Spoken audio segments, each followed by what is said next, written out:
Bonjour, Linda de Souza nous a quittés il n'y a pas très longtemps et puis bon après donc il y a eu les obsèques.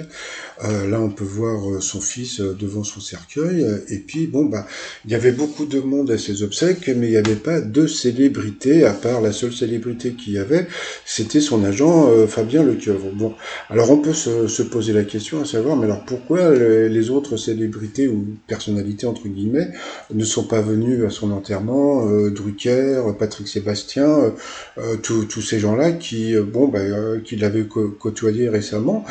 Eh bien, c'est pour un truc tout bête. Hein, regardez, donc elle a été enterrée à Gisors, dans l'Eure, et c'est vrai que bon, par rapport à Paris ou pour certaines personnalités qui habitent dans le sud ou dans le sud-ouest, eh bien bon, ça fait un peu loin quand même pour aller.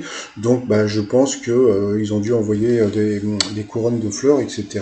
Et puis moi, je me suis aperçu d'une chose, c'est que Linda de Souza avait commencé à chanter dans un restaurant qui s'appelait Chez Louisette. C'était à Saint-Ouen, donc pas très loin de chez moi. Et petite anecdote à deux balles, eh bien, quand j'avais 15 ans, j'ai bossé dans ce restaurant. J'étais à la plonge, voilà, donc je suis resté une journée, hein, parce que ça m'a saoulé.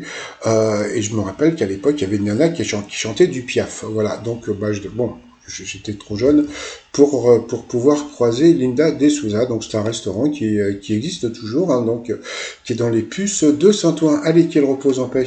Bye bye.